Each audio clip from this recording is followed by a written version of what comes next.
Good morning, students.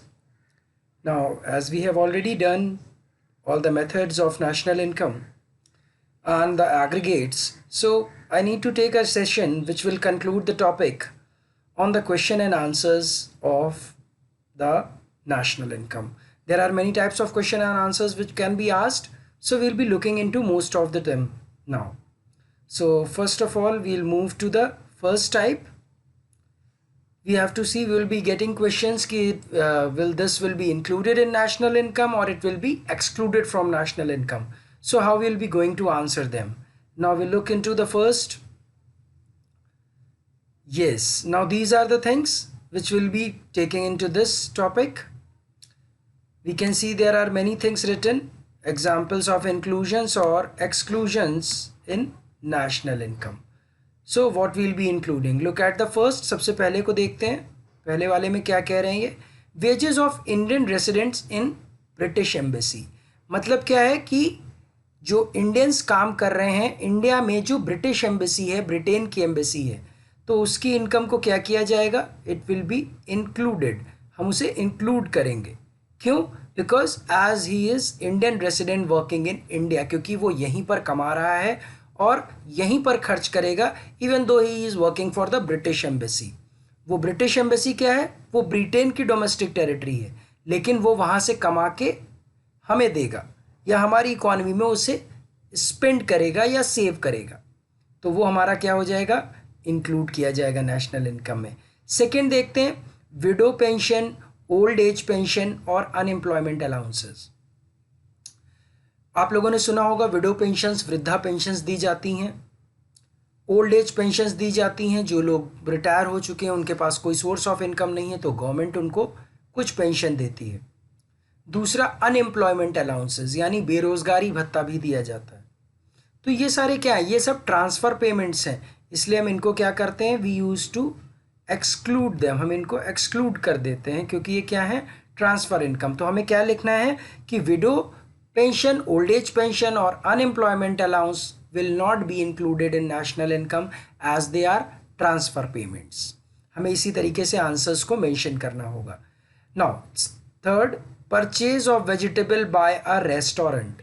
अगर एक restaurant vegetable खरीदता है तो उसे हम क्या करेंगे, नेशनल इनकम में एक्सक्लूड कर देंगे. इस एक्सपेंडिचर को नहीं कैलकुलेट किया जाएगा क्योंकि ये क्या है, इंटरमीडिएट कंजम्पशन है. ये वेजिटेबल किसी का आउटपुट रहा होगा और वो ऑलरेडी एडेड है फाइनल आउटपुट में.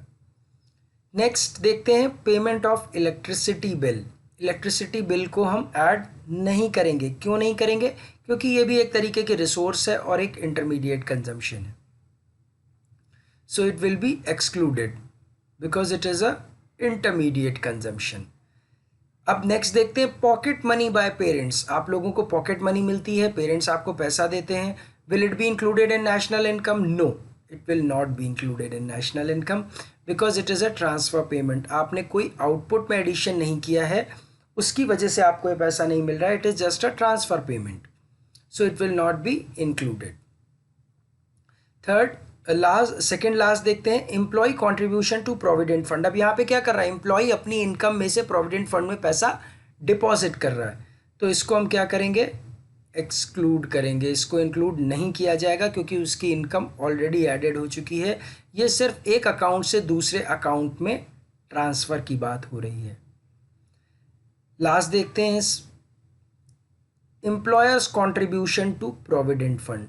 अब इसको इंक्लूड किया जाएगा क्योंकि ये क्या है, it is part of compensation. याद करिए हमने पढ़ा था employers contribution to social security schemes, so this will be included. इसको हम इंक्लूड करेंगे. So we will be getting questions like these. हम कुछ और एग्जाम्पल्स इस पे देखते हैं. There are some more examples जिनको हमें इंक्लूड करना है या एक्सक्लूड करना है. We will be looking into it. देखते हैं पहला क्या है, इनकम फ्रॉम स्मगलिंग और गैम्बलिंग एक्सक्लूड किया जाएगा.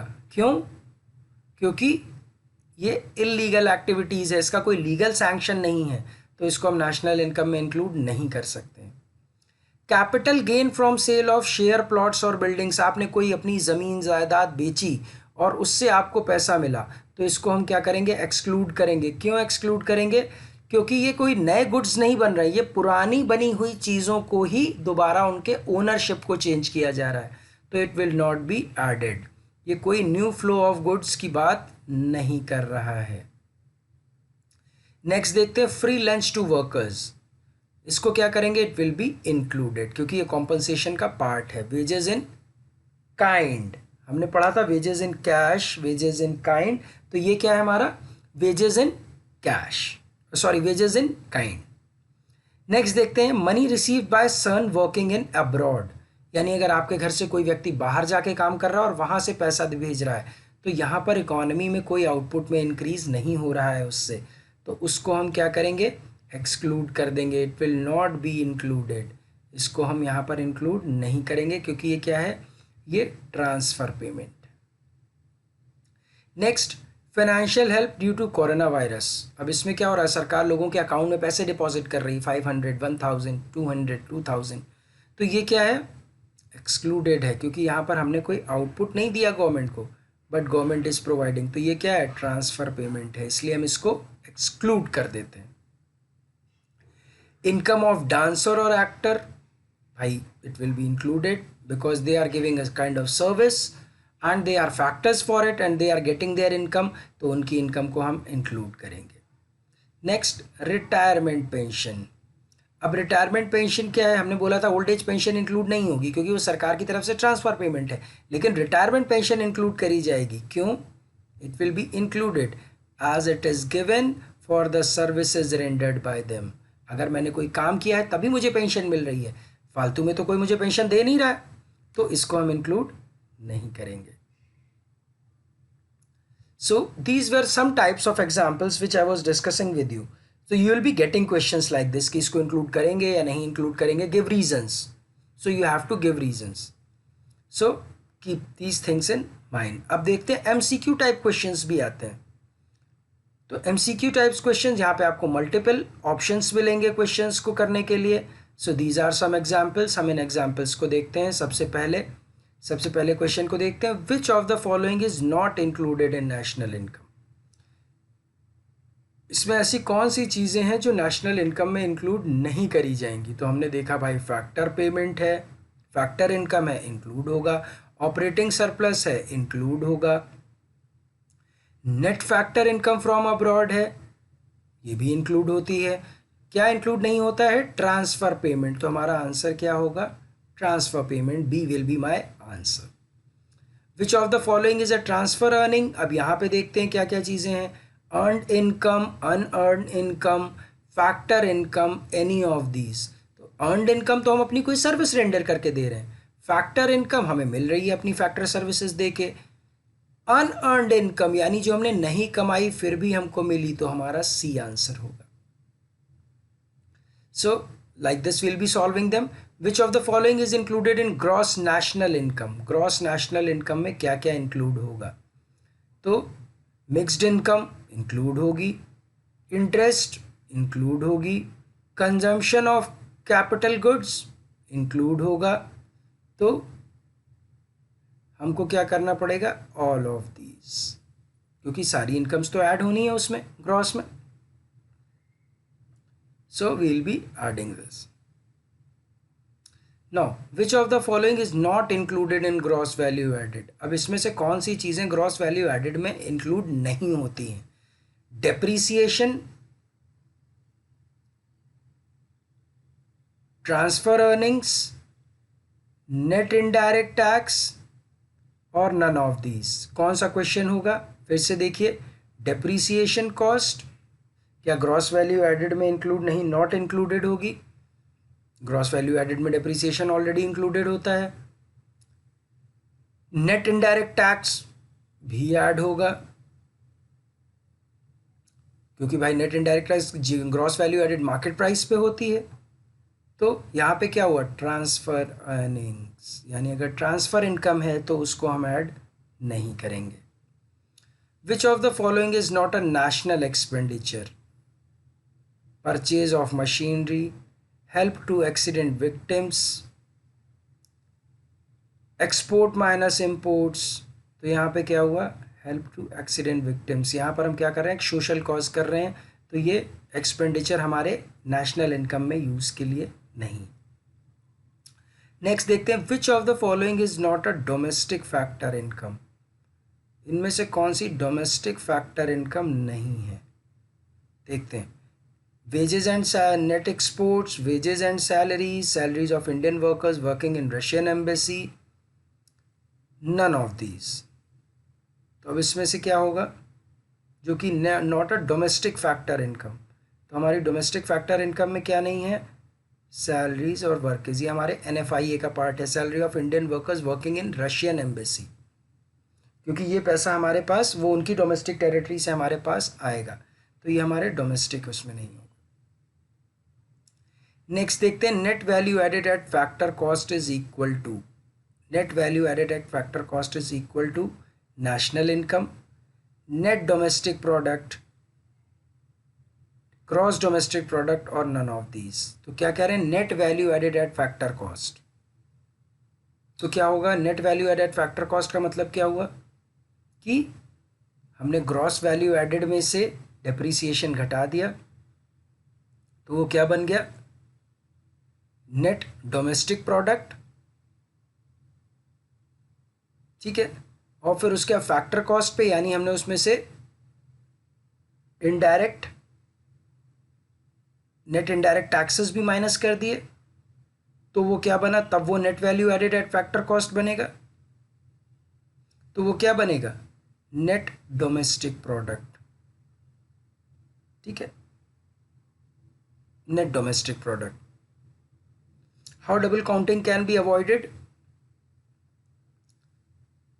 Final goods method, value added method, any of these, none of these. तो हम एनी ऑफ दीज कहेंगे, दोनों ही मेथड एक हैं, चाहे हम वैल्यू एडेड की बात करें चाहे हम फाइनल गुड्स की बात करें। तो these types of MCQ questions will also be asked from you people, so it is better you look into these questions। अब देखते हैं आपका नेक्स्ट क्या है, ट्रू और फॉल्स। इस तरीके के भी क्वेश्चंस आपसे पूछे जा सकते हैं। Now these are the true and false questions। Use of books in a library are an intermediate good. पहला क्वेश्चन वो आपसे पूछ रहे हैं, क्या लाइब्रेरी में यूज़ होने वाली गुड्स इंटरमीडिएट हैं, फॉल्स, क्योंकि ये एंड यूज़र यूज़ कर रहा है, तो यहाँ पर ये क्या हो गया, फॉल्स। इसको हमने क्या किया, फॉल्स कहा, क्योंकि ये एंड यूज़र फाइनली यूज़ कर रहा है उसको। Then come to the next question, whether the use of vegetable is an intermediate good। तो यहाँ पे क्या होगा, अगर वो वेजिटेबल रेस्टोरेंट खरीद रहा है तो इंटरमीडिएट गुड है, अगर वो वेजिटेबल हाउस होल्ड खरीद रहा है तो वो फाइनल गुड है। तो you have to mention these conditions, use of vegetable is an intermediate good for a restaurant but a final good for a household. Next देखते हैं, capital of a business is a flow concept. Capital of a business क्या है, ये एक flow concept है। इसको हम flow concept क्यों कह रहे हैं, फॉल्स, ये फॉल्स है, because it is a stock concept as capital of business is measured at a point of time, ये false. Next, foreign remittances are stock concept, ये फॉल्स है।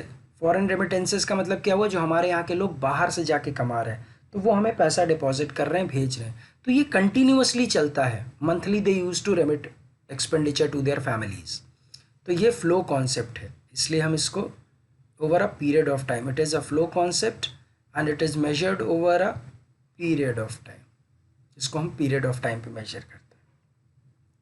Then come the depreciation of machine is a stock concept, false, ये भी false है।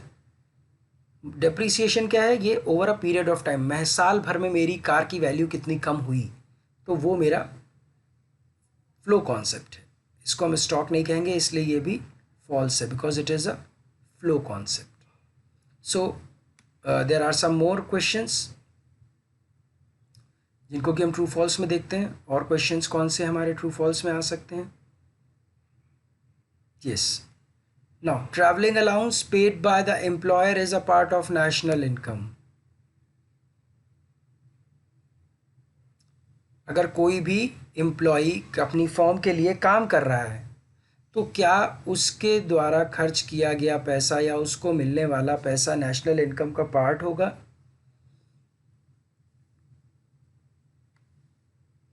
नहीं, ये expenditure part नहीं होगा, क्योंकि इसको क्या होता है, यहाँ पे आप देखिए, it is not part of national income, क्योंकि जब हम खर्च करते हैं एज एन एम्प्लॉय तो हम उसे रीइंबर्स करवा लेते हैं अपने एम्प्लॉयर से, तो उस एक्सपेंडिचर को नहीं माना जाएगा, तो it is false. Consumption of food grains by farmer himself, consumption of food grains by farmer himself is not part of national output, false. चाहे वो बेचने के लिए पैदा कर रहा हो, चाहे वो अपने कंजम्पशन के लिए कर रहा हो, दोनों ही केस में क्या होगा, बताइए, दोनों ही केस में क्या होगा? आउटपुट तो लग रहा है ना, क्योंकि हम उस पर फैक्टर्स तो खर्च कर ही रहे हैं। ऐसा तो है नहीं मैंने जो अपने खाने के लिए अनाज पैदा किया उसमें मैंने कोई रिसोर्सेज इनकर नहीं किए, तो that will also be false, इसको भी हम फॉल्स कहेंगे। Sale of second hand car is not included in national income, true, ये ट्रू है, क्योंकि भाई सेकेंड हैंड कार क्या है, पिछले किसी साल के आउटपुट का हिस्सा है, तो it will not be added. Salary of Indian workers working in Russian embassy in India is included in domestic factor income, false, क्योंकि रशियन एम्बेसी हमारी डोमेस्टिक टेरिटरी में नहीं आती है, इसलिए उसको इंक्लूड नहीं किया जाएगा, ये फॉल्स है। नेक्स्ट, फिफ्थ देखते हैं, net profit of state bank of India branch in UK will not be included in national income, क्यों नहीं इंक्लूड करी जाएगी? ये फॉल्स है, उसे हम इंक्लूड करेंगे, क्योंकि वो हमारे जहाँ भी हम काम कर रहे हैं कहीं पर भी अगर हमारे गुड्स और हमारी चीज़ें फ्रीली मूव कर रही हैं तो वो हमारी डोमेस्टिक टेरिटरी का पार्ट है, तो दैट विल बी एडेड, ठीक है। बिकॉज स्टेट बैंक का जो ब्रांच है उसका जो इंटरेस्ट है, इकोनॉमिक इंटरेस्ट, वो इंडिया में रिलाई करता है, वो अपने प्रॉफिट को कहाँ डिपॉजिट करेगा, इंडिया में डिपॉजिट करेगा, तो it will be added, so it is false. Next देखते हैं sixth, income from imputed rent on self occupied house, income from imputed rent of self occupied house is part of national income, true.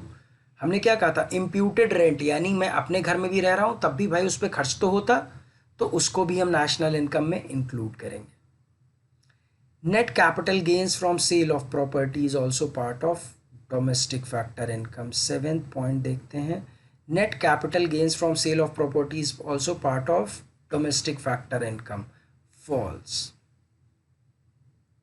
Cell of property सिर्फ ownership transfer करती है, जैसे हमने अभी एक पूरा पिछले एग्जाम्पल में भी देखा था, तो इसको इंक्लूड नहीं किया जाएगा।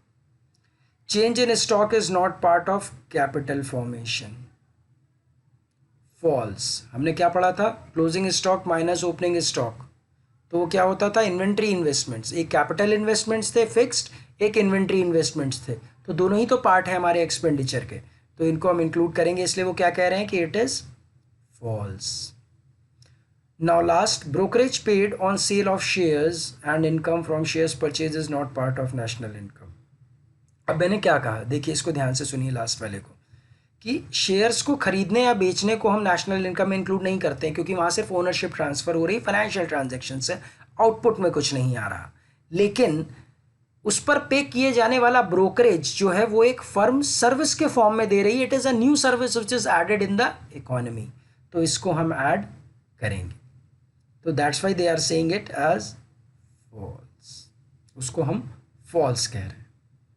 समझ में आया कि sale of share, sale of bonds not included, but if somebody is providing service of sale of those goods, उनको बेचने में अगर कोई सर्विस कंपनी ब्रोकरेज चार्ज कर रही है तो वो तो सर्विस है, तो वो तो पार्ट होगी, तो इसलिए हम उसको ऐड करेंगे, इसलिए आपका लास्ट स्टेटमेंट फॉल्स कहा जा रहा है। Now come to the next type of questions, और क्वेश्चंस देखते हैं किस तरीके के क्वेश्चंस हमारे सामने आ सकते हैं, न्यूमेरिकल्स। अब ये न्यूमेरिकल देखते हैं, यहाँ पे आपसे बोल रहे हैं कि डोमेस्टिक इनकम निकालो और नेशनल इनकम निकालो। इस क्वेश्चन आइटम्स को देख के लग रहा है कि ये इनकम मेथड से सॉल्व किया जाएगा, क्योंकि वेजेस और सैलरीज दिया हुआ है, रेंट, इंटरेस्ट, प्रॉफिट सब कुछ दिया हुआ है, तो हम इसको करेंगे। अब यहाँ पे एक चीज़ देखने वाली बात है कि यहाँ पर इन्होंने कॉम्पनसेशन मेंशन नहीं किया है, वेजेस मेंशन किया हुआ है और आपका सोशल सिक्योरिटी कंट्रीब्यूशन पर आपका इन्होंने इसमें मेंशन किया हुआ है। तो इनको हमें क्या करना पड़ेगा, यहाँ पर ऐड करना पड़ेगा। ये हमारे कॉम्पनसेशन का पार्ट है पहले दो, फिर उसके बाद रेंट इंटरेस्ट दिया हुआ है, डिविडेंड दिया हुआ है, अनडिस्ट्रीब्यूटेड प्रॉफिट दिया हुआ है और कॉर्पोरेट गेन टैक्स दिया हुआ है। यानी प्रॉफिट के इन्होंने तीनों दिए। पहला क्या है, डिविडेंड, फिर उसके बाद कॉर्पोरेट गेन टैक्स और अनडिस्ट्रीब्यूटेड प्रॉफिट, रिटेन्ड अर्निंग्स जैसे हम कहते हैं। तो इन्होंने प्रॉफिट के तीनों पार्ट्स दिए हुए हैं, तो हम उनको ऐड करेंगे। फिर इन्होंने दिया हुआ है मिक्स्ड इनकम, तो मिक्स्ड इनकम भी हम ऐड करेंगे। फिर ये दे रहे हैं ट्रांसफ़र पेमेंट्स। भाई ट्रांसफ़र पेमेंट्स तो हमारे काम की चीज़ नहीं है, तो इसको हम इंक्लूड नहीं करेंगे। फिर net factor earnings from abroad, तो this will be also included. अब क्वेश्चन देखते हैं। सबसे पहले क्या किया है, वेजेस और सैलरीज को ऐड कर दिया है। अब इन्होंने आपके एम्प्लॉयर्स कंट्रीब्यूशन को, सोशल सिक्योरिटी कंट्रीब्यूशंस को यहाँ पे इन्होंने बाद में मेंशन किया है, बट आप लोग ट्राई करिएगा कि इसको वेजेस और सैलरीज के साथ मेंशन करिएगा, क्योंकि ये दोनों एक ही हेड का पार्ट है, तो आपको बाद में कन्फ्यूजन नहीं होगा। फिर इन्होंने रेंट, इंटरेस्ट, डिविडेंड यानी ऑपरेटिंग सरप्लस निकाल रहे हैं। अब ये हमने क्या किया था, compensation of employees, operating surplus और मिक्स्ड इनकम। तो इन्होंने क्या किया, रेंट, इंटरेस्ट और डिविडेंड इनको जोड़ दिया, और यहाँ पे इन्होंने कॉर्पोरेट टैक्स भी ऐड किया हुआ है जो कि प्रॉफिट का पार्ट है, ठीक है। और ये आपका अनडिस्ट्रीब्यूटेड प्रॉफिट इन्होंने यहाँ पे जोड़ दिया है। तो हमारा ऑपरेटिंग सरप्लस भी पूरा हो गया। फिर इन्होंने यहाँ पर मिक्स्ड इनकम ऐड किया है। इन्होंने क्वेश्चन के फॉर्मेट को फॉलो किया है, पैटर्न को, बट आप कोशिश करिएगा कि एक फॉर्मूले वाइज चलिएगा, सो it will be comfortable for you, कोई चीज़ छूटने के चांसेस नहीं होंगे। तो सारी चीज़ें हमने जोड़ दी। तो अब इसमें हम NFIA अभी नहीं जोड़ेंगे, ये लास्ट आपका नेट फैक्टर इनकम नहीं जोड़ेंगे क्वेश्चन में, क्योंकि यहाँ पे इन्होंने क्या पूछा हुआ है, इन्होंने पूछा हुआ है डोमेस्टिक इनकम। तो अगर हम फैक्टर इनकम जोड़ देंगे तो वो नेशनल इनकम हो जाएगी। So we will be not adding. तो उससे इतना ऐड करने से हमें क्या मिला, 59,400 करोड़ रुपीज़ हमें मिले, जो कि हमारी डोमेस्टिक इनकम है। अब इसमें जब हम NFIA ऐड कर देते हैं, हमें क्या मिला, NDPFC मिला, ठीक है। हमें क्या मिला इस क्वेश्चन को सॉल्व करने से, NDPFC। तो अब उसमें हम क्या करेंगे, NDPFC को हमें NNPFC में कन्वर्ट करना है, तो हम क्या करेंगे, उसमें नेट फैक्टर इनकम जोड़ देंगे and we will be getting the answer 62,400 crore. तो ये हमारा पहला क्वेश्चन हुआ एक इनकम मेथड से करने के लिए। So will be keeping in mind, याद रखिएगा हम लोगों ने इस क्वेश्चन में क्या क्या किया, सारी चीज़ों को जोड़ा है सारी। अब यहाँ पे आपकी इनकम्स अलग अलग दी थी, मेन हेड्स नहीं दिए हुए थे, तो हमने सब हेड्स को ऐड कर लिया था। नेक्स्ट क्वेश्चन देखते हैं, एक क्वेश्चन और देखा जाए। अब ये कौन सा क्वेश्चन है, इसकी एंट्रीज देखते हैं। सेल्स मेंशन है, क्लोजिंग स्टॉक है, सब्सिडी है, consumption of extra, intermediate cost. Okay, that means ये क्या है, वैल्यू एडेड क्वेश्चन है, वैल्यू एडेड मेथड का क्वेश्चन। तो अब यहाँ पे हम क्या करेंगे, उसको इस तरीके से सॉल्व करते हैं। पहले वैल्यू ऑफ आउटपुट निकालना होगा, क्योंकि सेल्स भी दिया हुआ है, क्लोजिंग स्टॉक भी दिया हुआ है। तो इन्होंने क्या किया, sales plus change in stock, sales plus change in stock, ये इन्होंने चेंज इन स्टॉक यहाँ पर मेंशन कर दिया। चेंज इन स्टॉक, सेल्स की वैल्यू कितनी है, 20,000 लिख दी। Closing stock how much, closing stock is 2,500। Opening stock की वैल्यू कितनी है, 2,000। तो इन्होंने क्या किया, यहाँ पे 25 माइनस 2,000 और 20,000 सेल्स ऐड कर दी, तो 20,500 रुपये हमारा क्या आया, वैल्यू ऑफ आउटपुट। क्वेश्चन में क्या पूछ रहे हैं, net value added at market price and national income. तो अब हम निकालते हैं नेट वैल्यू एडेड कैसे निकलेगी, जब हम इसमें से कंजम्पशन ऑफ फिक्स्ड कैपिटल घटाना पड़ेगा और इंटरमीडिएट कॉस्ट घटानी पड़ेगी। तो क्वेश्चन में इन्होंने क्या किया है, value of output minus intermediate cost minus consumption of fixed capital. तो इन्होंने हमको क्या दिया, ये हम फिगर्स, और 6500 crore is my net value added at market price. अभी ये नेशनल इनकम नहीं है, इसके लिए हमको क्या करना पड़ेगा, इसमें एनआईटी को और एनएफआईए को ट्रीट करना पड़ेगा, क्योंकि ये हमको क्या मिला है, एनडीपी एमपी, ये हमारा क्या है, net domestic product at market price. तो अब एनआरपीएफसी में कन्वर्ट करने के लिए क्या करना होगा, इसको नेशनल इनकम में कन्वर्ट करने के लिए net value added at market price minus indirect taxes plus subsidies. या तो हम इनडायरेक्ट टैक्स माइनस सब्सिडीज़ कर दें, या फिर हम indirect tax minus indirect tax plus subsidies कर दें, तो that will also B same, plus NFI. तो यहाँ पे हमने अमाउंट देखी, 6500 हमारा आया था एनडीपी एमपी, उसमें से हमने माइनस कर दिया इनडायरेक्ट टैक्स और सब्सिडीज़, तो हमारा ये हो गया। फिर उसके बाद plus net factor income from abroad, अब ये माइनस में दी हुई है हमको net factor income from abroad, तो हमने इसको प्लस माइनस माइनस किया, तो हमारा आंसर कितना आया, 6150 will be my national income. I will suggest you कि आप लोग ज़्यादा से ज़्यादा क्वेश्चन सॉल्व करिए and raise your questions, ask for your doubts, क्योंकि नेशनल इनकम में you may get an number of types of questions. एक न्यूमेरिकल और देखते हैं हम लोग आज, कौन सा है, हाँ जी, ये कह रहे हैं कैलकुलेट वैल्यू ऑफ आउटपुट। ये वैल्यू ऑफ आउटपुट की बात कर रहे हैं। वैल्यू ऑफ आउटपुट कैसे होगा, देखते हैं। वैल्यू ऑफ आउटपुट निकालने के लिए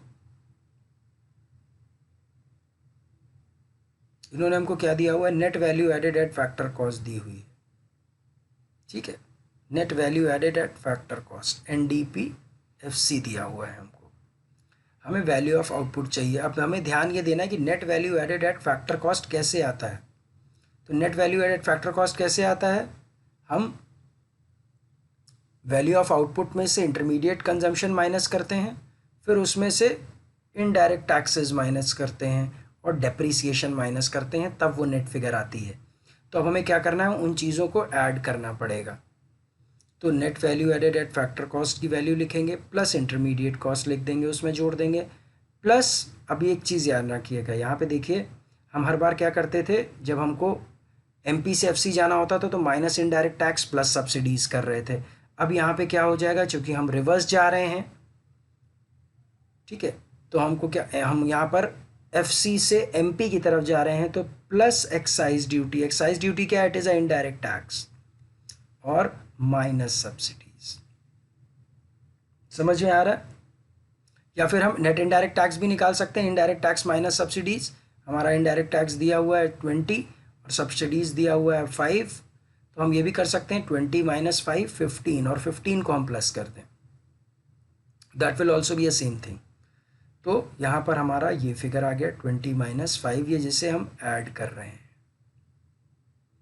ठीक है, और प्लस डेप्रीसिएशन। डेप्रीसिएशन 10 हमने प्लस कर दिया, डेप्रीसिएशन को यहाँ पर प्लस कर दिया। तो अब हमारा सारी चीज़ें ऐड हो गई उसमें, तो हमें जो चीज़ें जो हमारे पास लास्ट फिगर आई, that will be our value of output, क्योंकि इसी में से हमने सब कुछ सब्सट्रैक्ट किया था, सब कुछ ऐड कर दिया, फिर से वैल्यू ऑफ आउटपुट पे आ गए। तो you may also get questions of missing values, आपको मिसिंग वैल्यूज़ के भी क्वेश्चंस मिल सकते हैं। Our next session will be on Indian economic development, because we have to start that topic also. And please contact for your doubts if you are having any. And thanks for watching once again.